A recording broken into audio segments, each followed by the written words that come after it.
नमस्कार, मी स्वाती. फूडी स्वातीमध्ये आपल्या सर्वांचं स्वागत आहे.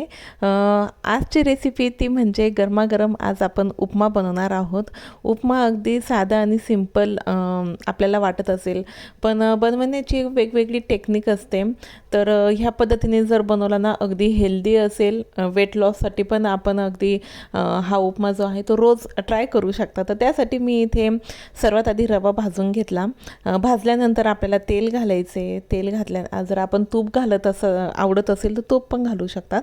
तर तेल घातल्यानंतर मस्त छान मोहरी जिरं तडतड झाल्यानंतर आपल्याला कट केलेली हिरवी मिरची, खूप सारा मटर, टोमॅटो आणि कांदा पण घालायचा आहे. जर आपल्याला गाजर आवडत असेल, शिमला मिरची आवडत असेल तर आपण हे पण घालू शकतात.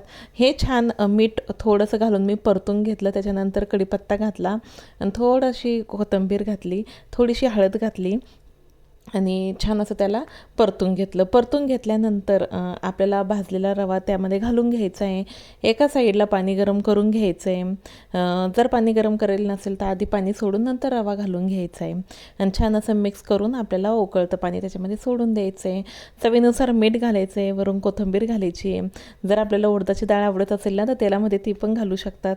तर चव अगदी छान अशी झालेली आहे. हा हेल्दी उपमा आहे, आपण नक्की ट्राय करू शकतात. आपल्याला माझी रेसिपी आवडली असेल तर प्लीज माझ्या चॅनलला सबस्क्राईब करा, लाईक करा, कमेंट करा, शेअर करा आणि बेल आयकॉनवर क्लिक करा, जेणे की अशाच नवनवीन रेसिपीजचे व्हिडिओज अपलोड झाल्यावर आपल्याला लगेच त्याचं नोटिफिकेशन मिळेल. तर इथे मी गरमागरम उपमा अगदी सर्व करते. तर आपण बघू शकतात अगदी छान, खूप टेस्टी झालेला आहे. ह्याच्यात खूप सारे व्हेजिटेबल्स आहे. बाय.